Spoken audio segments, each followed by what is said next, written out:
sustentabilidade e vida no sertão. Com Érica Priscila. Eco no ar. Eco no ar. Eco de ecológica. Eco de ecoar. É isso que está entrando no ar a partir de agora. Eco no ar. Quando o ronco feroz do carro-pipa cobre a poça do amor e o do vaqueiro. Um programa voltado para o homem do campo. Sustentabilidade e vida no sertão. Com Érica Priscila. Eco no ar. Olá, quem está assistindo o programa Eco no Ar, seja bem-vindo. O programa Eco no Ar de hoje está com Márcio Cândido, que é natural de Luanda, na capital da Angola. Mas antes de apresentar o Márcio Cândido, a gente vai falar um pouco sobre o Veredas da Caatinga. É um grupo de jovens que trabalha com ecoturismo em um assentamento, o segundo assentamento do MST no estado de Alagoas, que fica localizado no município de Almiro Gouveia, Alto Sertão Alagoano. O assentamento Lameirão, ele fica a mais de 300 quilômetros da capital Maceió e cerca de 5 quilômetros do Rio São Francisco. Esses jovens do grupo Veredas da Caatinga, eles trabalham apresentando o bioma Caatinga, falando sobre a importância da fauna e flora do bioma e falando também sobre pinturas e gravuras rupestres, essa arte histórica que a gente encontra durante o percurso, que existe lá nas tradições Agreste e Nordeste. Para saber o que é tradição Agreste e Nordeste, você precisa conhecer, além de pesquisar, você precisa conhecer a trilha ecológica Veredas da Caatinga. Esses jovens também trabalham em uma área degradada, onde eles estão recuperando essa área degradada, plantando árvores nativas e endêmicas do bioma Caatinga e também frutíferas, tubérculos, hortaliças e ervas medicinais, bem como algumas flores para evitar a presença de alguns insetos. As flores atraem alguns insetos e assim não vai para a plantação. Estamos com o Márcio Cândido, como eu falei. Ele é natural de Luanda, na Angola. Márcio Cândido, ele é um jovem formado em engenharia informática, é um dos principais fomentadores de software livre em Angola, criou uma paixão, um amor à primeira vista pela agricultura, por intermédio de alguns fóruns e seminários sobre o desenvolvimento rural nas comunidades carentes, e hoje é também um produtor rural e responsável político que tem feito a sua parte no programa do governo de Angola, no governo angolano.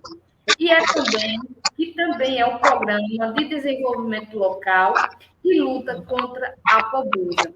Seja bem-vindo, Márcio, no programa no ar de hoje, com o tema Práticas que fomenta e leva o desenvolvimento para as comunidades rurais.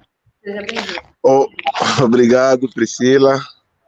Um bom dia a todos os participantes que estão aqui neste grande encontro, que às vezes tem tido algumas falhas por causa da comunicação, mas quero muito agradecer a paciência que vocês têm tido comigo e disponível para, então, mais uma vez, passar aquilo que temos feito, ouvir um pouquinho de vocês e aprendemos todos em conjunto. Muito obrigado.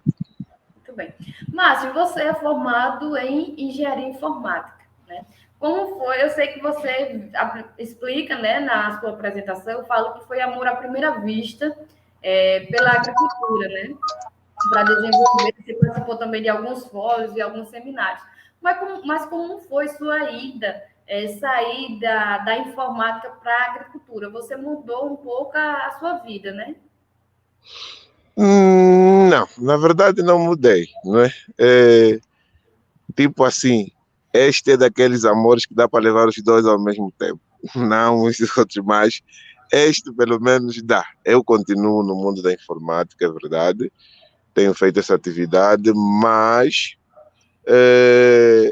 é bem verdade que também dou um pouquinho mais de oportunidade agora ao mundo da agricultura. Dou um pouquinho mais de oportunidade, na verdade. Tem um espaço maior na minha vida em relação a 4 anos para cá. Há 4 anos para trás eu fazia muitos projetos, participava em muitos projetos de tecnologia de informação e por aí fora. Mas de lá para cá, o maior espaço agora está mais voltado para a agricultura, né? Então, há um desequilíbrio na balança do amor. Tá. Como você falou, você consegue ter esse equilíbrio hoje, mas tem um pouco de desequilíbrio, né? Você faz algum trabalho na agricultura que envolve a sua profissão, a informática? Né? Porque na sua apresentação eu falei sobre o software livre, né? Sim. Bem, a componente da tecnologia na agricultura é uma realidade. É uma realidade e é uma das ferramentas hoje em dia que quem tende a afastar-se muito dela acaba por estar em desvantagem em relação a muitos. Mas como estamos a falar um pouquinho mais da agricultura rural como tal, este processo já é introduzido de forma mais lenta, porque ainda temos algumas questões a nível da ruralidade que precisam de ser ultrapassadas. Temos muitas comunidades que ainda têm a componente da alfabetização que precisa de ser combatida, não é?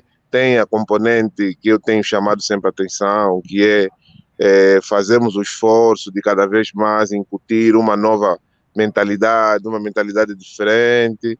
Há muitas comunidades que nós temos aqui no país. Então, o processo das tecnologias ligado diretamente para as comunidades não tem sido feito de forma muito abrangente. Agora, para os filhos destas pessoas, algumas escolas, por exemplo, no âmbito de alguns projetos do governo que se tem, algumas escolas nestas localidades aplicam essa tecnologia exatamente para preparar os filhos, as crianças, não é?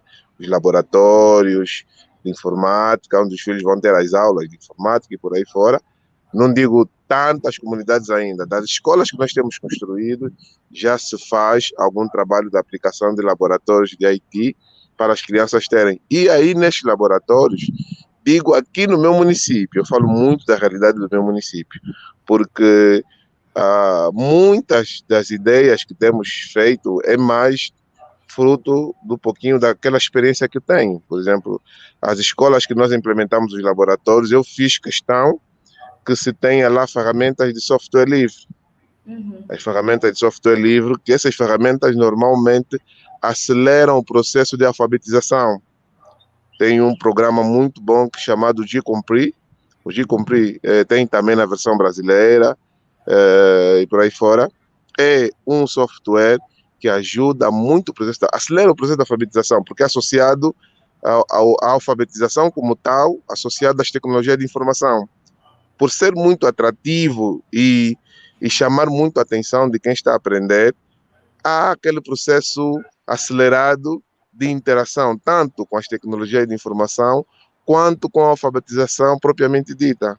Então, por acaso, para as crianças, tem dado, sim, algum avanço. Agora, na minha vida pessoal, sim, eu vou implementando os conhecimentos, porque tenho alguns grupos também que eu participo, mesmo aí também do Brasil, que vão mandando material do processo de planejamento, da cultura, o processo da orçamentação, tudo isso. Então, só associando as tecnologias de informação é que também dá a garantia de maior e melhor organização no processo agrícola. É um passo que está a começar também. Tudo bem. Poxa. Na apresentação, eu falo sobre administrador, né? Administrador de um município. Vocês falam administrador, já aqui no Brasil a gente fala prefeito, né, de um município. Como foi que você chegou a ser prefeito do município, né? Você já tinha essa visão, essa vontade? Como foi que decorreu? Bem, eu sou vice-prefeito ou vice-administrador para a área econômica e financeira, não é? Bem, surgiu do nada porque eu estava até a pedir a minha transferência para um município que tem o meu projeto agrícola, queria estar mais próximo das minhas atividades agrícolas, então estava a pedir uma transferência para sair da grande cidade para um município que tem meu espaço e poderia me dedicar mais e por aí fora. Só que naquele processo da solicitação da transferência, surgiu o anúncio no meu serviço que precisava-se de alguns funcionários do Ministério das Finanças para fazerem parte de uma formação de preparação para administradores adjuntos para a área econômica e financeira, no intuito de auxiliar alguns municípios sobre os processos de orçamentação, sobre qualidade da despesa pública, qualidade das finanças públicas e aí por diante. Achei interessante fazer a formação, primeiro, mas com a intenção de ir para o município onde eu estava a pedir a transferência. Essa era a minha intenção. Então, concorri, participei, aprovei no processo da formação toda e começamos a esperar as nossas colocações. Lógico, cada um de nós tinha preferências. Eu também tinha preferência no município onde eu tenho o meu projeto, meu primeiro projeto agrícola. Só que pronto, nem sempre tudo é como nós queremos, infelizmente, né? Pronto, para ser enquadrado lá neste município, o processo estava a ser muito moroso.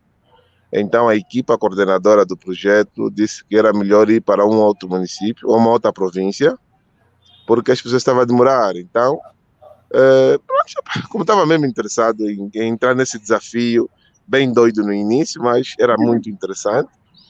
E pronto, né? Fui lendo bastante por aí fora, fui me ambientando um pouquinho como é que é essa coisa. É política, né? Mas não tanto, porque nós fazemos um papel político, mas voltado mais para técnico. Nós damos o apoio ao perfeito. Somos, de facto, vice-prefeito ou vice-administrador, mas damos aquele apoio técnico especializado aos nossos, né? Aos nossos prefeitos, aos nossos administradores, para então que não se tenha muita dificuldade nas questões ligadas à gestão financeira e orçamental. Pois, então, acabei por ser selecionado para vir para cá, para o Bié, para a província do Bié, neste município onde eu estou atualmente. Um município que tem um histórico de guerra muito longo, histórias tenebrosas, mas muito interessantes, muito. É uma história que eu digo sempre, tem os maiores heróis de guerra do país, de Angola, estão aqui nessa província em particular também, nesse município, que eles viveram momentos de guerra assustadores. Então, pronto, calhei para aqui. A princípio, as pessoas diziam, mas aí mesmo, aí mesmo. Não, não faz mal, eu vou lá. Vou lá, eu gosto de desafio, vou para lá ver como é que é. Olha aí, passados 5 anos, estou aqui. Estou aqui a dar esse contributo maravilhoso, a viver esta terra com esse clima maravilhoso. Esse município tem clima da Europa, é muito frio. É muito frio, então o clima é muito agradável, muito agradável. Faz aquele calorzinho, mas o clima é muito agradável mesmo. E pronto, né? Então vim para cá e com essas tarefas do administrador, vice-prefeito, e estamos a seguir em frente, não é? Então foi aí, na verdade, entrando mais na pergunta que fizeste, comecei a ver que de facto há uma grande oportunidade de fazer diferente. Como cidadão e fruto daqueles trabalhos de software livre, já fazíamos alguma coisa diferente, porque nós, às vezes, em empresas, em escolas que precisavam, por exemplo, de se implementar o software livre lá, que tinham algum interesse no Linux, que é o software livre, nós implementávamos de forma gratuita para eles verem como é que é, falávamos um pouquinho da componente da segurança, das vantagens que o software livre tem, na verdade. E algumas instituições mostravam algum interesse, não é? Então, seguindo esse princípio, eu disse, bem, pronto, não sou o superior máximo do município, mas sendo adjunto, ainda assim tenho alguma possibilidade de fazer alguma coisa diferente. E pronto, as ideias que estavam todas aqui acumuladas começaram a saltitar que nem pipocas.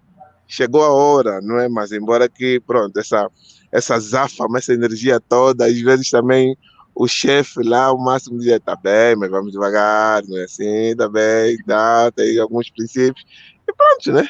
Mas eu digo que não tive outro lugar na minha vida que tive e tenho oportunidade de fazer muita coisa diferente. É aqui. Isso. Márcio, o que é software livre? O software livre, na verdade, são um conjunto de aplicações e sistemas, não é, de código aberto, que dão a possibilidade e a vantagem de qualquer um que tenha algum conhecimento fazer alterações, modificações e utilizá-la e melhorias, não é? E fazer grandes melhorias para então poder usá-la não só para aquele fim que esta solução, esse sistema foi desenvolvido. O software livre, às vezes, alguém desenvolve, por exemplo, temos, por exemplo, o sistema de gestão de conteúdos, por exemplo, como Joomla, como WordPress, por aí fora, são sistemas abertos, são aplicações de código aberto, né? E o Linux, associando também o Linux, são sistemas que têm o código aberto para, então, possibilitar que qualquer um que tenha algum conhecimento possa fazer alterações e usá-lo de acordo com as suas necessidades, não é? Já os sistemas fechados, como, por exemplo, a Microsoft, Windows, o Word, por aí fora, são todos sistemas fechados. Nós não podemos fazer nada, simplesmente só temos que utilizar. O software livre não. O software livre nos dá a possibilidade exatamente de fazermos mais, de olharmos mais para frente, não é? E agregar valor, muitas das vezes, a essas soluções pronto, na verdade, pô-lo à disposição da comunidade. Porque este é sempre o espírito do software livre, né? O software tem esse espírito, fomenta muito a coletividade, fomenta muito a partilha, não é? Então, tem essa comunidade. Na verdade, o software é tudo isso, né? Antes de a gente entrar literalmente na parte da agricultura, né? Falar sobre a agricultura, vamos falar um pouco sobre o solo daí. Como é o tipo de solo daí da província que você está, né? Exato. Bem, o solo desta província tem duas variedades. Tem uma componente aqui onde eu estou, que o solo é ligeiramente mais ácido, digamos assim, na sede municipal, o solo é ligeiramente mais ácido, mas da sede municipal para a parte mais a norte, sim, mais a norte do município, os solos são altamente férteis. Não sei, porque são as zonas, nós chamamos, são as zonas diamantíferas, está cheio de diamante ali. Não sei se são os diamantes que põem o solo fértil ou não, mas aquela zona, os solos são altamente férteis, mas altamente fértil mesmo, porque não precisa nada de adubo. E por mais que às vezes levamos lá adubo, os produtores não estão nem aí, nem precisam, não aceitam adubo. Não, nós aqui não precisamos de usar adubo para não estragar o nosso solo. Tem um princípio ecológico muito bom. É um princípio natural. Eles sabem que não podemos usar adubo no nosso solo, senão vai estragar. Nosso solo é natural, está saudável, não precisamos de usar adubo aqui algum.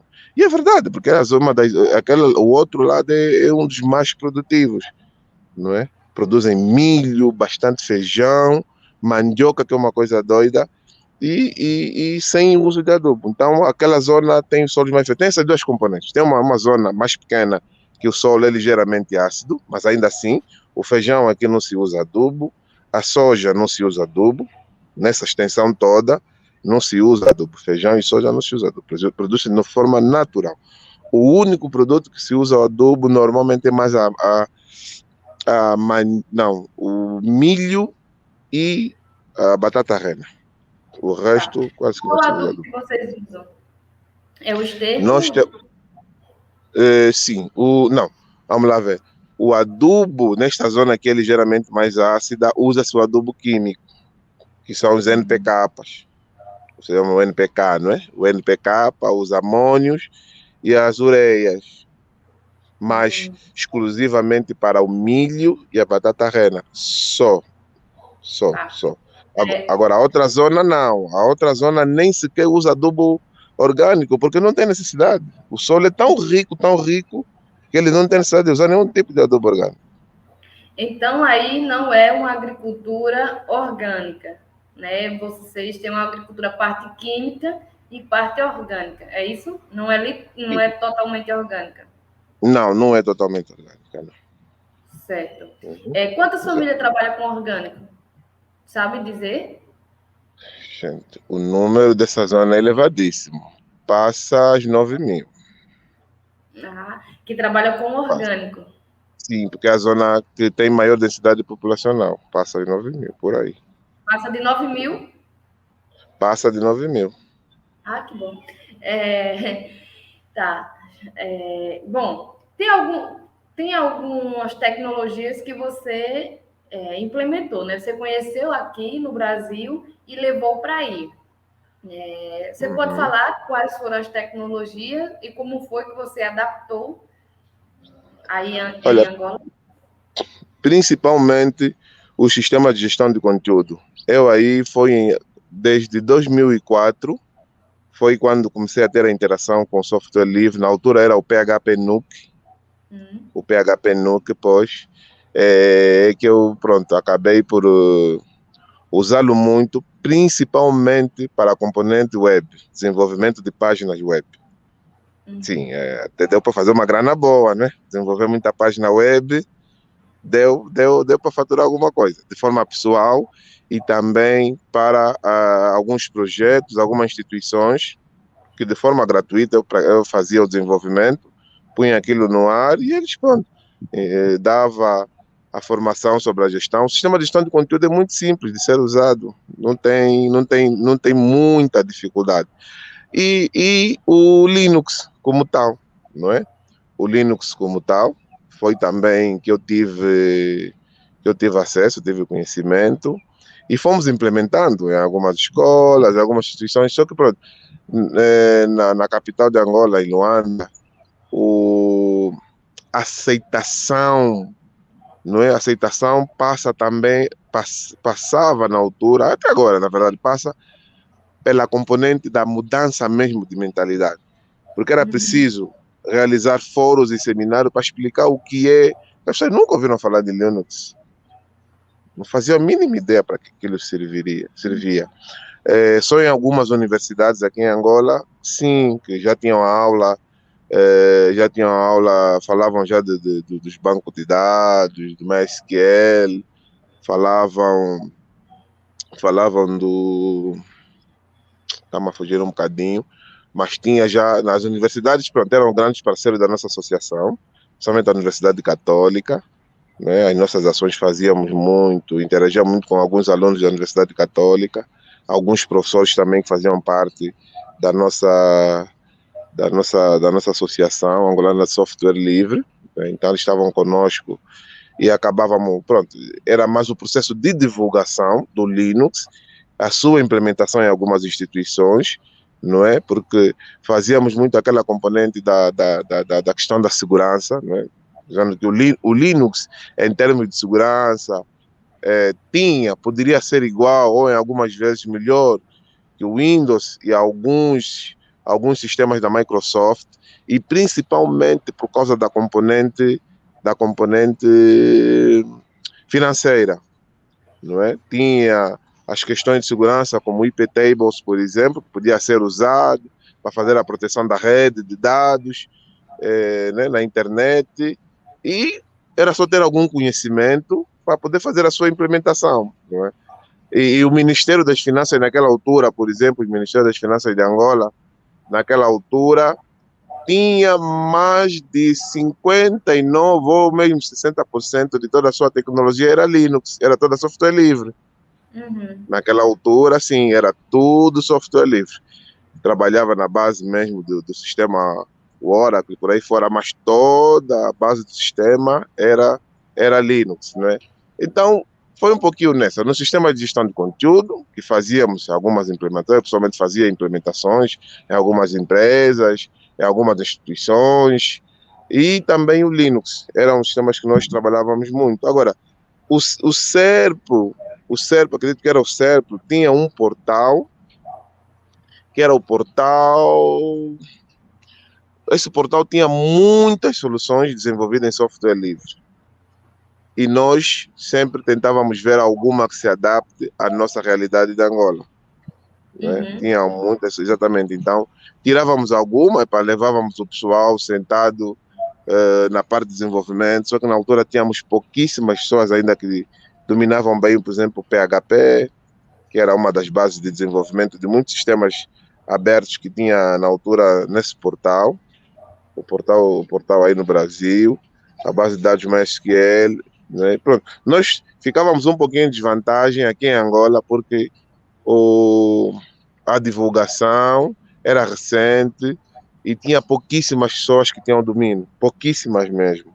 Alguns alunos na universidade que estavam a começar a desenvolver na linguagem PHP, por exemplo, e MySQL, e pronto, ainda ficava assim também meio difícil, porque as pessoas tinham que ter aulas, tinham que assistir, tinham que preparar o seu material, e às vezes tinham que disponibilizar algum tempo, mas eu pessoalmente no sistema de gestão de conteúdo, eu já conseguia fazer tudo sozinho, então acabava por acelerar um pouquinho mais o meu trabalho e a minha vida, né? Mas as outras soluções ficavam um pouquinho a cargo de outros grupos que iam desenvolvendo e tal, e pronto, alguns demoravam um pouquinho mais que os outros, mas na minha componente particular foi mais o Linux e o sistema de gestão de conteúdo Joomla, na altura era o PHP Nuke, depois veio o Joomla e o WordPress.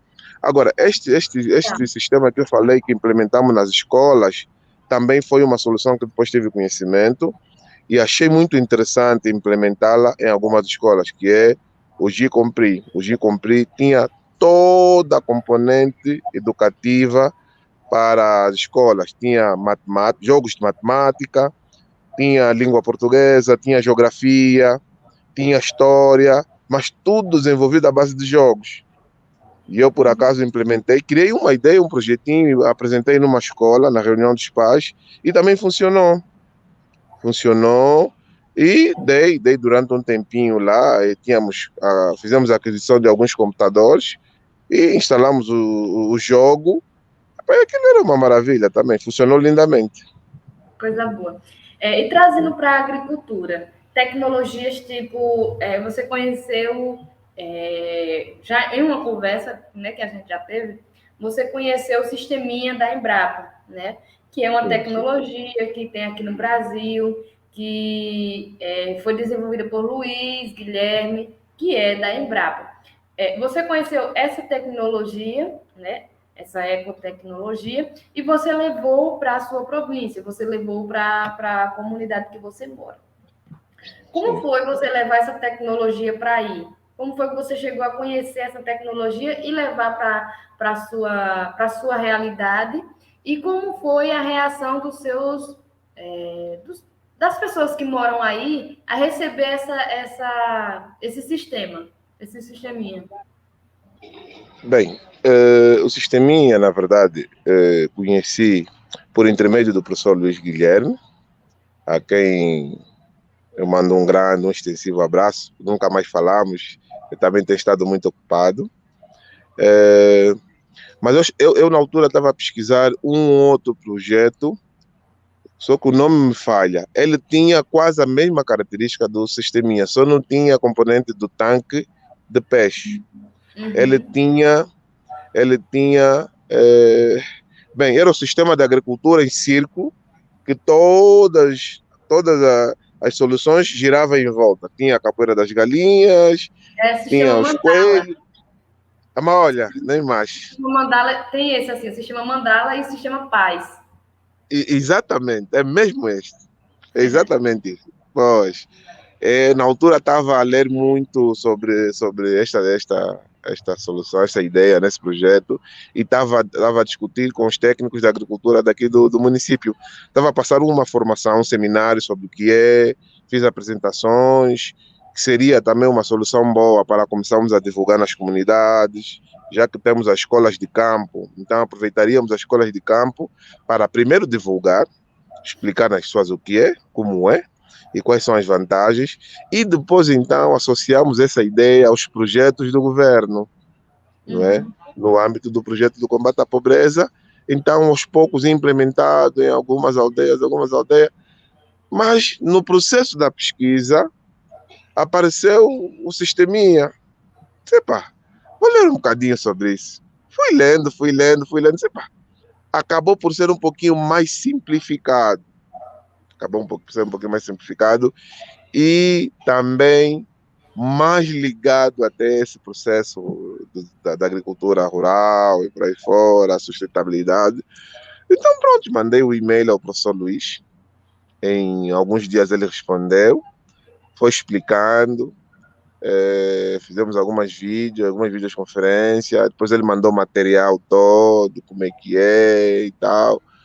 E aqui internamente fomos tentando criar então algum processo de parceria entre a administração aqui e a universidade que patenteou o sisteminha. Pronto, só que o processo não andou ainda muito bem. Não andou bem porque ainda havia algumas burocracias que, pronto, eu pessoalmente não poderia ultrapassar, precisava de algumas anuências, porque era uma questão quase entre instituições, a universidade, o município ou a província. Então aí eu tinha que subir um pouquinho mais de nível para pedir determinadas autorizações, mas isso não coartava a possibilidade da implementação do sisteminha. Pronto, eu fui analisando os prós e os contras. Tem muito pró, mas os contras, falamos da questão da adaptabilidade do sisteminha à nossa realidade. Não é? O professor Luís convidou-me a participar em vários fóruns online que estavam a decorrer e fui vendo várias experiências também a nível do Brasil. Foi aí então que eu também depois disse, não, vou ver o que eu posso fazer a nível da adaptabilidade do sisteminha na nossa realidade, porque não temos energia no município, a nossa energia é tudo à base de geradores, não temos energia nas localidades, naquelas zonas das aldeias e por aí fora também não temos energia. Então, como é que poderíamos fazer? Então, depois pensei na componente dos painéis solares. Se talvez, usando alguns painéis solares também vamos, mas fui fazendo, na verdade, estudo para ver, então, em termos de custo-benefício, quanto é que isso ficaria para as comunidades e por aí fora. Se for adquirindo tudo aqui, Angola ficaria um pouquinho caro. Então, estávamos a ver possíveis fornecedores ou do Brasil ou, por exemplo, da China, não é? Ou da China. Então, estávamos a ver essa componente toda. É um estudo que ainda ficou por se concluir. E como ainda estava a levar algum tempo, eu preferi, então, implementar de forma mais natural possível. Eu fui a uma comunidade, primeiro conversei com a comunidade, expliquei a ideia, expliquei o projeto, falei dos benefícios, falei da participação da comunidade, não é? Porque até a participação da comunidade, o governo, ainda assim, o governo local deu algum incentivo, disse, olha, nós vamos disponibilizar X para vocês fazerem esse trabalho. Embora ser a vossa participação para um benefício vosso, mas eu vou dizer, não, ainda assim, vamos dar algum incentivo, nunca é demais, pronto, mas sempre tentando esclarecer-los que este é um projeto que o governo fez e vai deixar a vossa mercê, né? Vai deixar aos vossos cuidados. Então, vocês têm que fazer isso. Pronto. Começou com pequenos encontros, explicando, primeiro, a necessidade de se ter esse projeto aqui, porque imagina, nessa zona não tem mar, tem muitos rios sim, mas normalmente nessas zonas que os rios são muito gelados e por aí fora, nem tende a não ter muito peixe. Aparece algum sim, mas não tem muito peixe. Então, o peixe aqui é um elemento que é caro. O peixe seco, pior ainda, defumado ainda. Então, fomos tentando, então, seguindo esse princípio. Olha, vocês vão ter peixe aqui, o peixe vai ser vosso, vocês vão poder consumir algum peixe, se quiserem vender também, depende de vocês. Tem essa componente que vocês vão ter. Podem alimentar-se, se quiserem, mas se quiserem também vender, também podem. Primeiro princípio, este. Depois, das técnicas de como fazer, então, a escavação.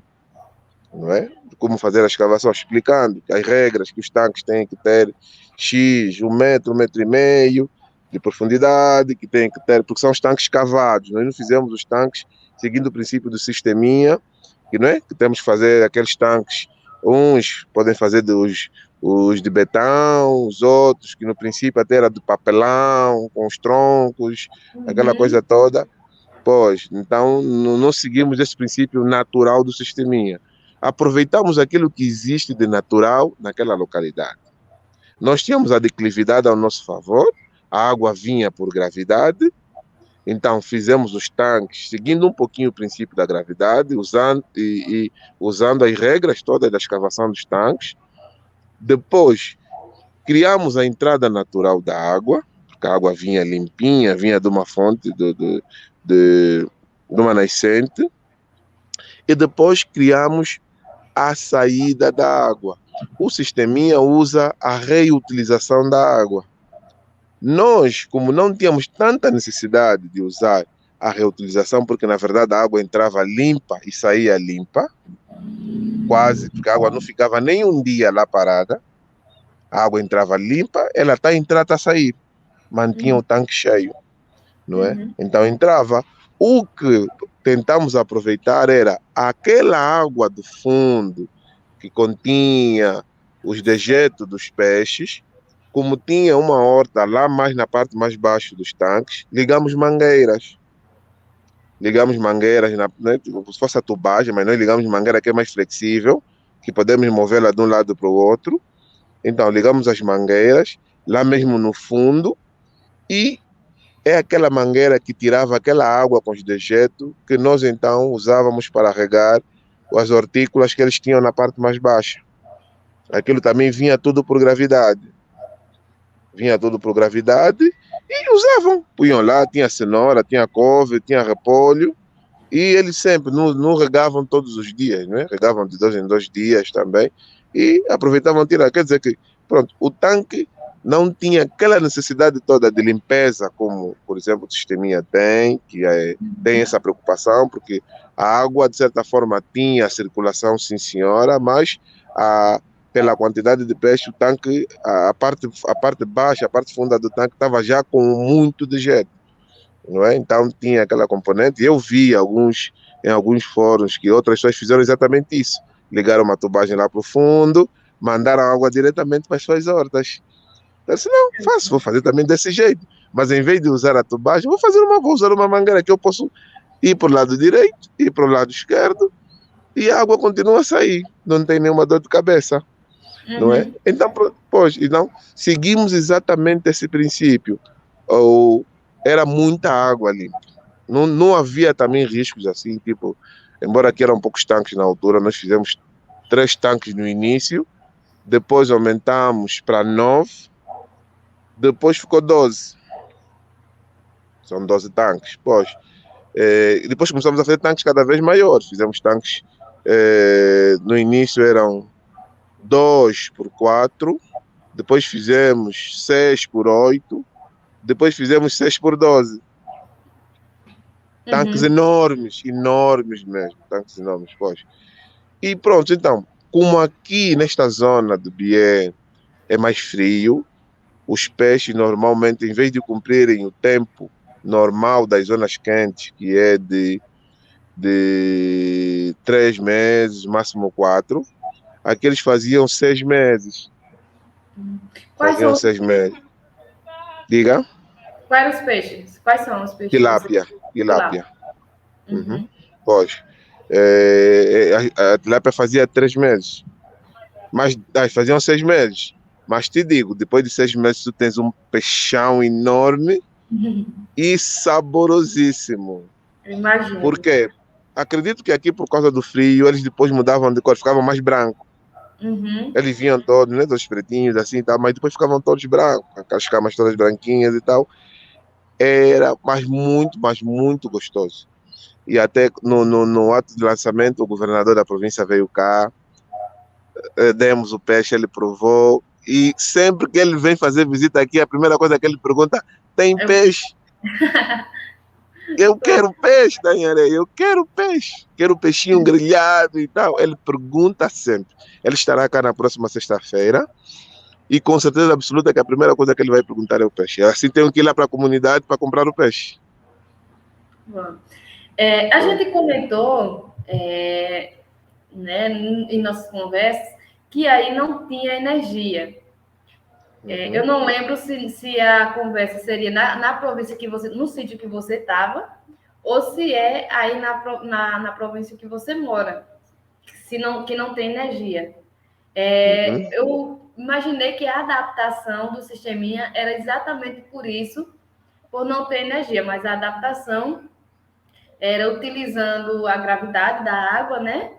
Vinda já do rio que vocês tinham, e saindo, entrando, ao mesmo tempo que ficava ali, ela circulava, ela ia embora, ela não ficava uma água parada. Na sua comunidade, de fato, não tem energia. Se não tem, por que ainda não chegou energia ali, até aí? Bem, vamos lá ver. Esta solução nós usamos exatamente por falta da componente energética, porque a ideia inicial era implementar o sisteminha próximo às residências de cada um deles. Esta era a minha ideia, era implementar o sisteminha próximo à residência de cada um deles e usar a água do fundo nas hortas que cada um deveria criar próximo da sua casa. Essa era a ideia inicial, mas como estávamos com essa componente da energia, bem, a energia nós não temos aqui no município, a província tem.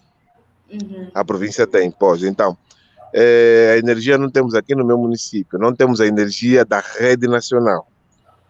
Temos a energia térmica, que é a base de geradores, não é? Com geradores enormes que ficam aí a fornecer energia. E nas zonas rurais, pior ainda, não tem mesmo energia. Então, é por isso que depois veio essa questão da solução solar, como é, como é que fica, até ser feito estudo, encontrar as melhores soluções, os melhores preços. Isso leva tempo, leva algum tempo. O fornecedor tem que depois ver se de facto vale a pena ou não. Já tinha contato com alguns fornecedores no Brasil, mas pronto, não estava ainda assim muito bem decidido. Então também estávamos a fazer contato com alguns chineses. Estávamos também a fazer com alguns chineses para vermos então. Mas enquanto isso, eu disse, temos que fazer alguma coisa diferente, mas temos que fazer. Não é? Foi então por isso que implementamos usando o fator gravidade, a vantagem da gravidade, não é? O tanque não está numa zona plana, o nosso tanque nós não metemos numa zona plana, exatamente na zona inclinada.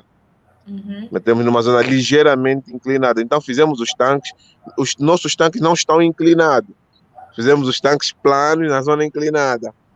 Exato, né? Mas seguimos todas as regras, tivemos que proteger, fazer algumas valas de proteção, por causa da água que depois vem, não é? Que vem, por exemplo, da inclinação maior, a água vem devido às chuvas. Fizemos as zonas de proteção para que quando essa água vier, ela entra nas valas e são desviadas, para não prejudicar os tanques. Primeiro, para não levar sujeira e também para não corrermos o risco dos tanques desabarem. Então, criamos também toda essa solução para tentar proteger os tanques. Agora, a província, a capital da província e alguns municípios tem energia da rede. Bem, a rede, o projeto da eletrificação do país é recente porque, pronto, embora já estamos em paz há 20 anos, ou mais de 20 anos, não é? O processo de reconstrução é longo, o processo de eletrificação também é longo. Angola tem 1.246.700 km². A extensão completa do país é enorme. Nós temos províncias que têm tamanho de país, temos aqui províncias que são enormes e até está-se a tentar dividir essas províncias em 3 províncias. Imaginas uma distância de um município para outro, são quase 1.000 quilômetros. Não é? Em estradas que ainda não estão em condições e por aí fora. Ainda há uma série de questões que precisam de ser feitas e também acabam por atrasar um pouquinho esse processo de desenvolvimento, esse processo de expansão do conhecimento e por aí fora. Mas, voltando de novo àquele princípio, né? O pouco que cada um de nós conhece, sabe, aprendeu, vai tentando implementar para fazer, porque às vezes em zonas como essa, as pessoas não esperavam que tivesse o que tem hoje. As pessoas ali, tão distante. Como é que conseguiram implementar isso? Quem é que teve a ousadia de fazer isso? Algumas pessoas com vontade de fazer alguma coisa diferente, não é? Então, é essa questão de termos sempre mais e cada vez mais pessoas com vontade de fazer alguma coisa diferente. porque alguém que sai da capital para vir numa zona como esta, por exemplo, implementar ideias inovadoras e por aí fora, ideias sustentáveis, quem vem aqui não acredita, porque em escolas, imagina nas escolas que estão bem distantes, nós aplicamos o laboratório de informática, internet, tudo certinho. Quem vai para lá não acredita. Não acredita mesmo, porque aqui no nosso eu estou no hospital. Eu estou a aproveitar a internet do hospital. Aqui no nosso hospital, nós tivemos um projeto chamado PIM, né, um projeto de intervenção dos municípios. Ampliamos e reabilitamos o nosso hospital. E eu disse, dessa vez, no hospital, em termos de tecnologia, tem que estar igual ou melhor que muitos. E pronto, aquilo, lutei um bocadinho, aceitou-se o projeto e hoje está aí. Temos internet de qualidade, podemos implementar a telemedicina aqui, porque temos tecnologia suficiente para a implementação da telemedicina sem problemas nenhum. Temos internet de altíssima qualidade. E pronto, e hoje quem vem, até quando a ministra da Saúde veio inaugurar o hospital, ela disse, o quê? Como é que vocês implementaram isso? E aí perguntam sempre, mas quem é? Disse, não, o governador diz, é o Márcio.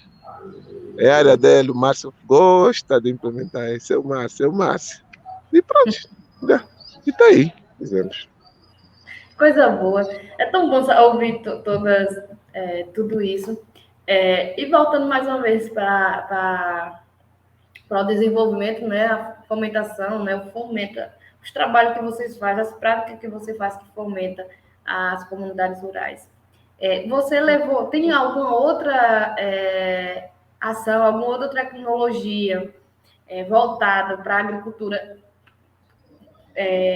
que seja, por exemplo, um sisteminha, você já falou do sisteminha, mas aqui a gente tem um biodigestor, né, que a gente já conversou sobre isso, sobre o biodigestor. Tem um biodigestor na sua comunidade?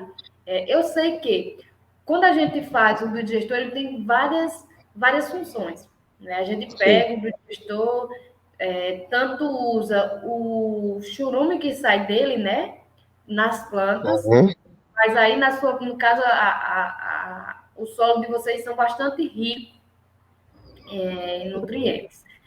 Mas a gente também usa o gás. Além do gás, a gente pode ter energia através do biodigestor. Vocês têm essa tecnologia do biodigestor aí na... Bem, nós não temos ainda. Eu já li porque em tempos tinha uma formação da Embrapa que eu participei, que falava da componente geral do sisteminha, o sisteminha como um todo, onde não tinha só os tanques de peixe, tinha a criação dos porco-índios, a criação dos coelhos, tinha exatamente esta componente do biodigestor, não é? Eu fiz a formação toda, li um pouquinho, é de facto extraordinário, não é? O que o biodigestor faz é fantástico, Mas pronto, não temos ainda e temos que trabalhar para aplicarmos exatamente o biodigestor, temos que trabalhar nessa questão. Temos alguns criadores de gado, não temos muitos, porque esta província já foi, na era colonial, uma zona de criação de gado muito, muito forte, mas hoje não é tanto assim. Temos alguns criadores não chegam, acredito eu, que não passam as 100 cabeças, 50, 100, nem tanto, não tem tanto assim, mas são muito poucos. Então, antes de pensarmos na aplicação, temos que ver a fonte do produto para o biodigestor. Como é que estamos em termos de quantidade? Senão vamos ter que começar a ir buscar o excremento dos gados noutra província, noutro sítio e por aí fora. Então temos que ver primeiro o que é que temos aqui, o que é que se oferece em termos de quantidade, e para podermos agora... tem essa componente, eu de facto fiz a formação e por aí fora, mas eu acho que é uma componente que tínhamos que falar mais. Temos que divulgar mais, na verdade, divulgar mais. E eu agradeço imenso. Se tiver alguém que tenha também muito material, eu tenho só aquela a parte do sisteminha, mas se tiver mais alguém que tenha muito material e queira, em conjunto, realizarmos alguns fóruns, eu poderia convidar mais pessoas daqui de Angola, mas muita gente.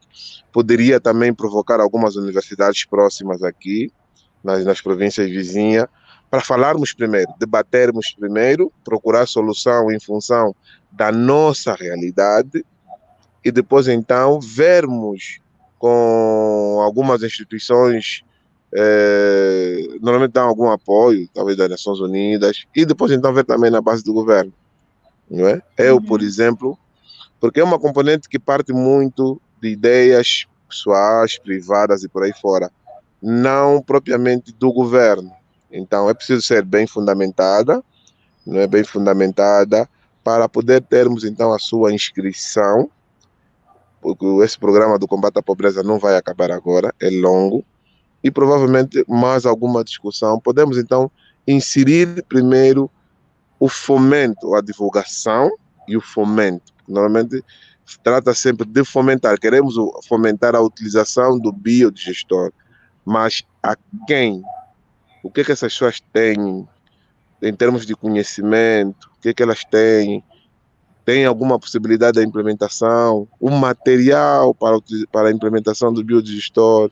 Como é que é em termos de custo? Tudo isso. Quer dizer, essa avaliação toda precisa estar bem feitinha, porque nós, infelizmente, temos muito esse problema ainda, né, em Angola, que é sempre a disponibilidade dos materiais para a implementação destes equipamentos, destes projetos, dessas tecnologias, porque vocês têm um excesso de fábricas que fabricam muito componente, não é? E nós temos essa deficiência, uma boa parte temos sempre que importar, e as coisas acabam por encarecer um bocadinho e dificulta, de certa forma, projetos de forma individuais por parte da comunidade. Por isso é que o governo tem que fomentar sempre.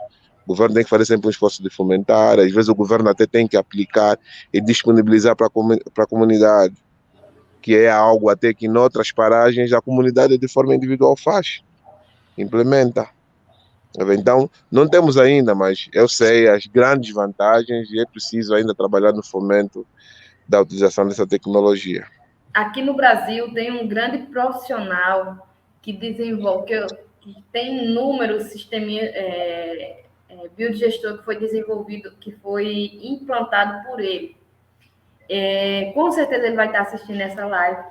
O nome dele é Luísio Gomes, e ele é de Pernambuco, né? Do estado de Pernambuco, e ele já desenvolveu já implantou vários biodigestores, e sempre de acordo com a realidade de cada um. Eu sei que tem um projeto de como é um biodigestor, mas assim como você adaptou o sisteminha, ele também pode fazer a adaptação do biodigestor.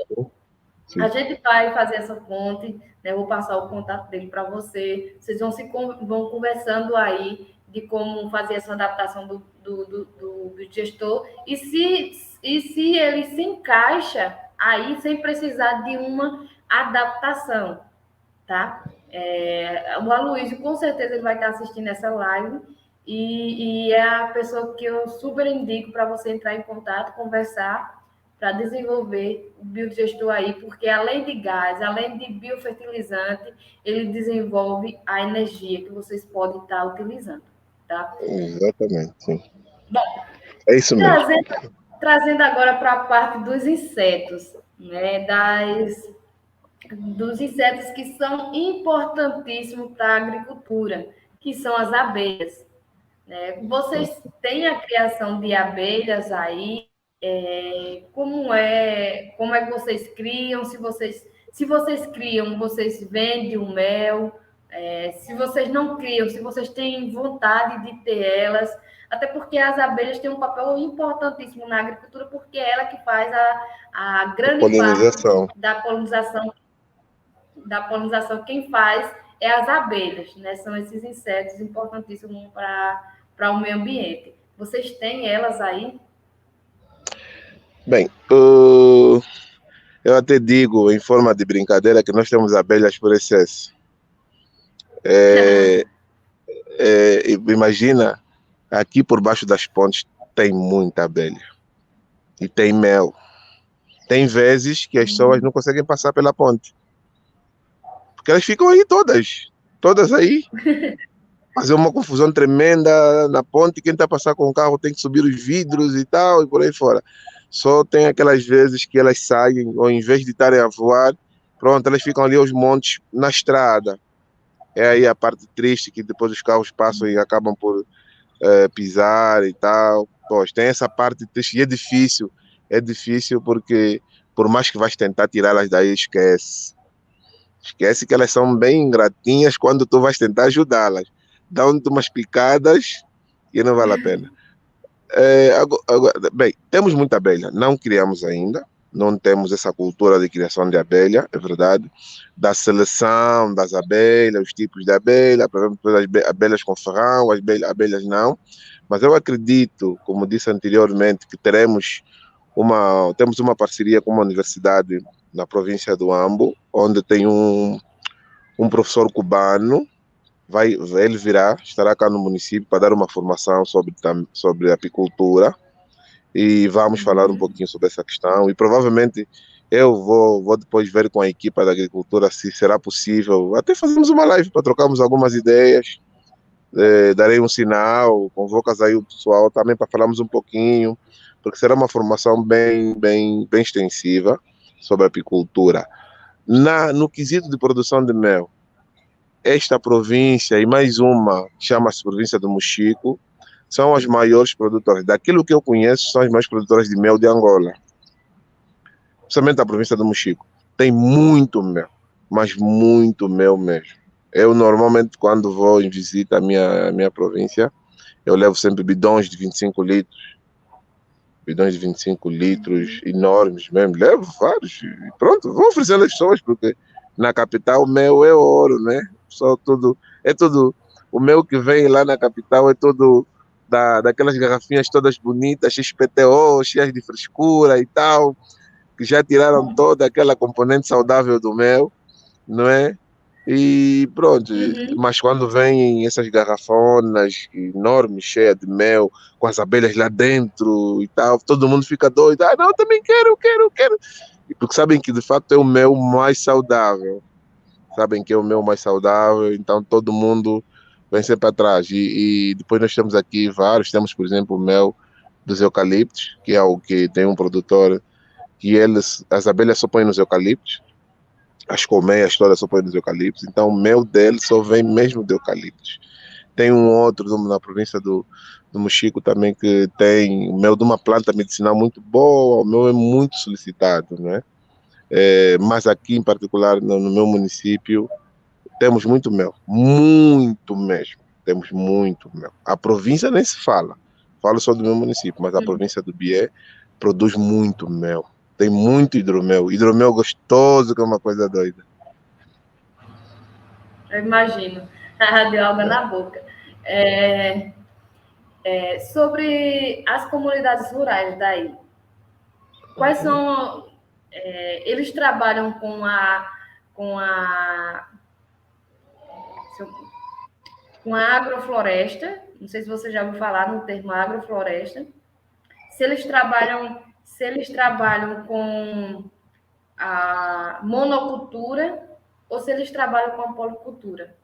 Como é a forma de vocês trabalhar? Eles plantam só um tipo de cultura, você citou macaxeira.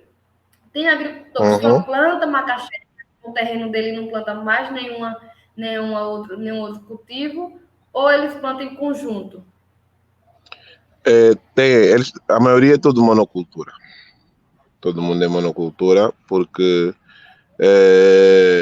eles primeiro plantam aquilo que é a produção comum daqui da zona, que é o feijão, o milho e a mandioca. Então, toda a família aqui, pelo menos aquelas que eu conheço, tem as pequenas lavras e tem as lavras grandes. E nestas tem sempre. A mandioca nunca falha, e o feijão e o milho. eu pelo menos aprendi aqui que toda família tem sempre um saquito de fubá de milho em casa. Tem sempre um saquito de feijão em casa. Eu aprendi isso aqui, eu não sabia que afinal era assim e tal. E hoje também eu procuro, sigo isso, porque recebo uma visita e é muito comum, recebe-se uma visita, na partida faz o saquinho de feijão, olha a nossa visita, tá aqui um feijãozinho e tal. A fuba nem tanto, a fuba é mais mesmo para as questões da refeição, não se compra fuba, todo mundo tem fuba em casa, mas ninguém compra fuba, pois. No Então, aquilo que é mais, normalmente é a monocultura, tem sempre, não falta mandioca, feijão e o milho, sempre, quando é a época de cultura ou de cultivo, isto não falha. Tá. Depois, pronto, alguns grupos depois é que implementam a soja também, né, que é a produção de soja. Bom, em relação às sementes, eu não sei como é que vocês chamam aí. Aquela semente que não é geneticamente modificada, né? Aqui a gente chama de híbrida e transgênica. Tem a semente híbrida e tem a semente transgênica, e a gente chama e outras que a gente chama de semente crioula ou semente da Sim, sim, resistência. sim. Sim. Vocês têm o plantio dessas sementes? Vocês têm essas sementes que vocês consideram semente crioula, que vocês preservam ela? Sim, nós chamamos de sementes locais.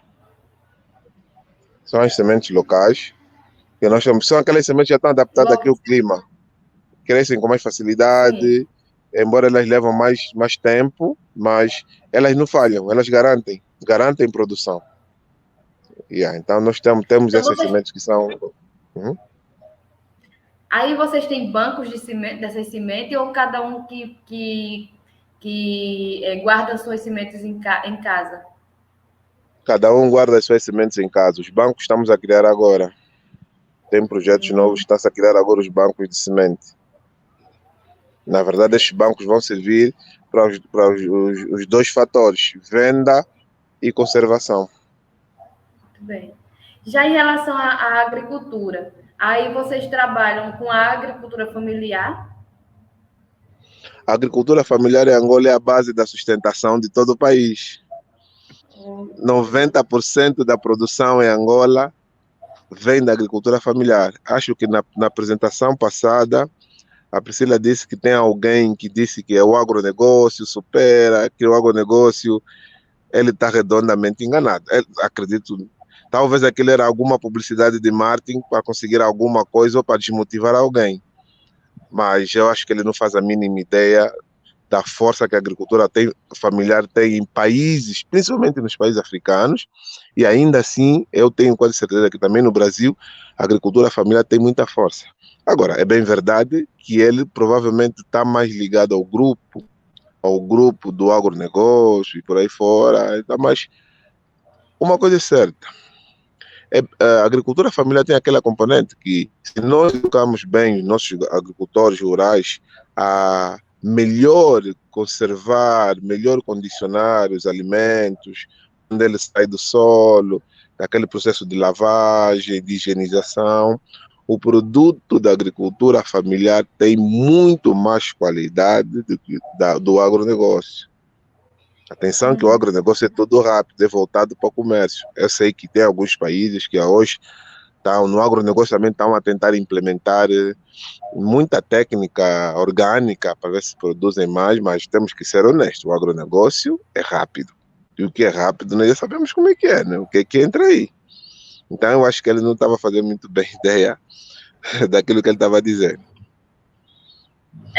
Eu acredito que, como eu estava falando, como eu defendo a agricultura familiar, tenho uma formação em agroecologia, acredito que a pessoa mandou para mim para que ela defenda, essa enviou foi um vídeo, me enviou, ela defende o agronegócio e quis gerar uma conversa, eu defendendo a agricultura familiar e ela defendendo o agronegócio. Mas a gente sabe, né, que a agricultura familiar, também aqui no Brasil, está na mesa dos brasileiros. Então, a agricultura familiar aqui também prevalece. Que acredito que 70% é uma pesquisa antiga, eu acho que já chegou nos 80% ou mais. Bom, falando sobre a agroecologia, vocês têm esse estudo de agroecologia aí? Vocês têm algum jovem, alguma pessoa formada na área da agroecologia ou com formação da área agrária? Temos poucas. Bem, na área agrária como tal, até já temos muitos.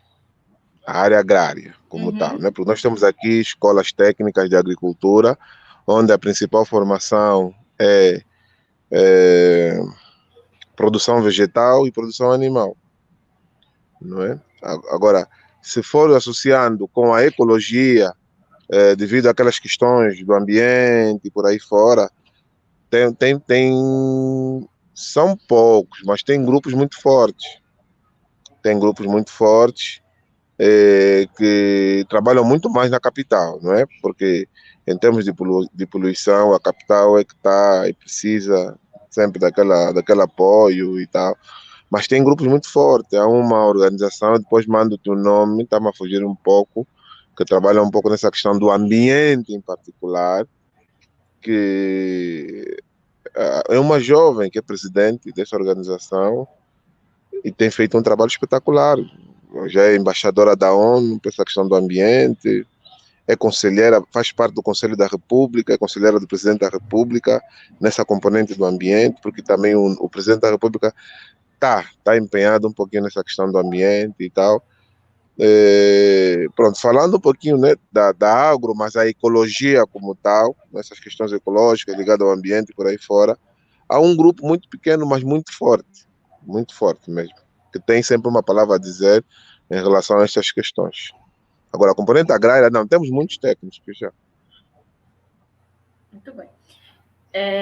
Márcio, eu quero agradecer de coração pela sua participação. Estamos em 1h07, graças a Deus deu certo. Eu quero lembrar de alguns professores aqui que eles defendem a agroecologia, defendem a agricultura familiar, defende a geologia, a formação rochosa, a geografia, enfim, um trabalho que respeita o meio ambiente.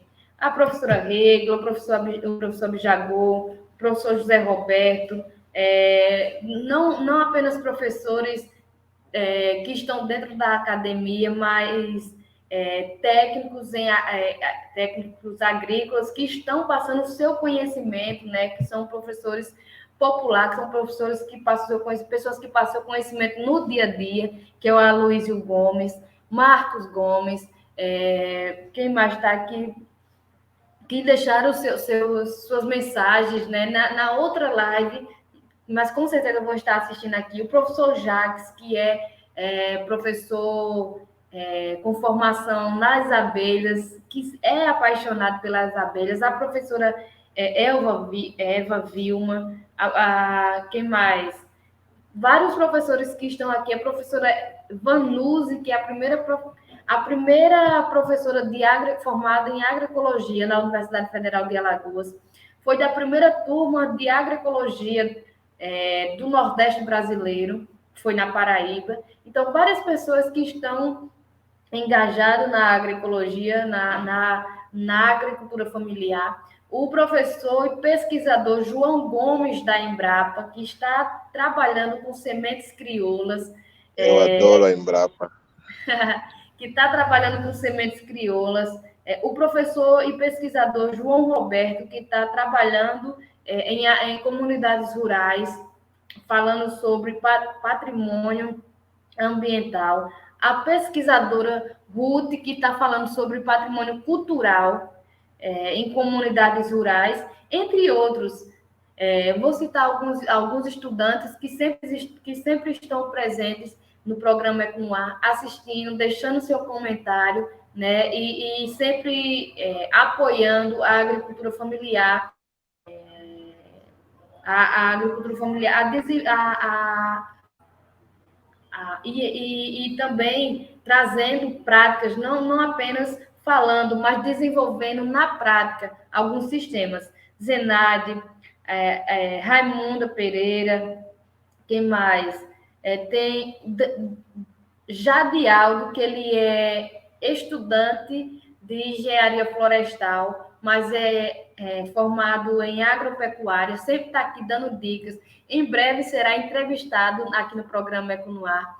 Também tem o Saulo, que ele é do Alto Sertão Alagoano, estudante de engenharia florestal, sempre está aqui contribuindo com alguma mensagem e desenvolvendo práticas agroecológicas lá na sua comunidade, lá no município de Mata Grande. A gente tem várias pessoas, tem um turismólogo que sempre está assistindo o programa Eco no Ar e trazendo informações, que é o Clécio. E a gente tem agricultores que assistem o programa Eco no Ar. Seu Cícero Toninho, lá do Inhapi, Elza, Cida, Dona Lucilene,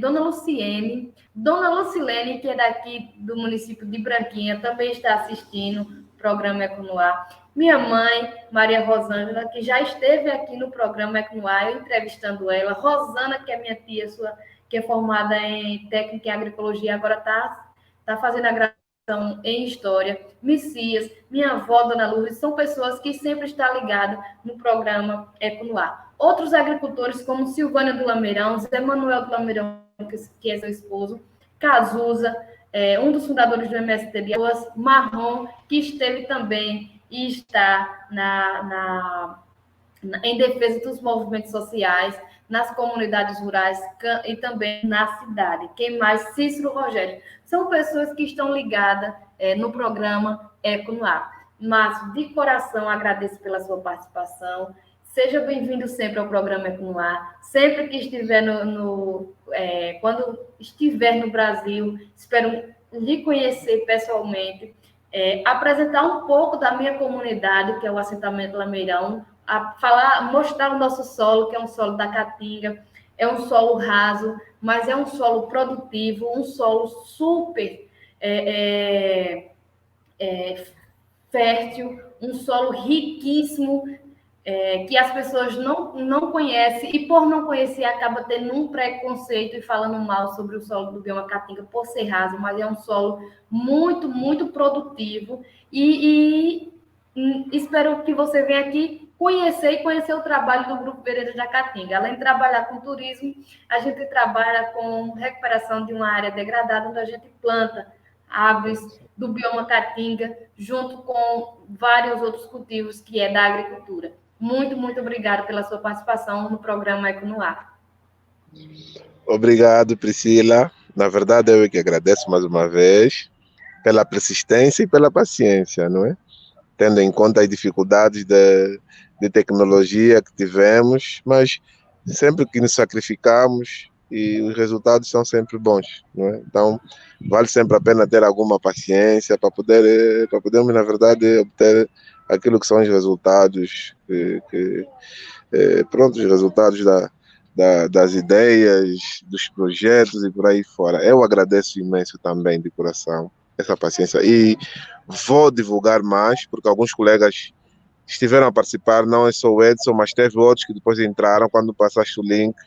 Eu sei que essa hora já estão a me atazanar no grupo do WhatsApp, a procurar saber o que aconteceu, por que eu saí, por aí fora. Então, eu vou explicar, vou divulgar mais, e eu acredito que vamos agora também criar muitos momentos que estamos juntos online para falarmos de N assuntos, estes principalmente que fizeste menção. Falaste de uma componente muito importante do êxito rural de alguns jovens, sempre tens feito essa questão, e chamou-me a atenção porque em zonas como estas também, aqui onde eu estou, tem havido também muito êxito. Os jovens saem do município e vão para a cidade capital. Muitos vão para a cidade capital despreparados, não conhecem aquilo, uns acabam atropelados, doentes, por aí fora, até se descobrir quem é, de onde veio, às vezes não tem bilhete de identidade ainda. Então, gostaria imenso também de conhecer um pouquinho mais sobre essa iniciativa, não é? E para poder ver se dá para gerar também alguma ideia e fazer alguma adaptabilidade aqui na nossa realidade no município. Então, mais uma vez também de coração, agradeço imenso. A minha esposa, por acaso, está a ver, mas ela está no outro lado. Ela esteve a ver no início, né? Mas ela agora tá na capital daqui da província. Ela, por acaso, quando eu saí, ele estava mandando mensagem: o que aconteceu? A Priscila está ainda a falar e tal, mas para ver se tu entras e que e tal. Só que pronto, hoje estou aqui no município sozinho, vou ter que fazer o meu almoço e blá blá blá. Então, tenho, tenho que também tratar dessas questões, mas agradeço imenso e eu sei que estaremos sempre juntos. Obrigado. Muito bem.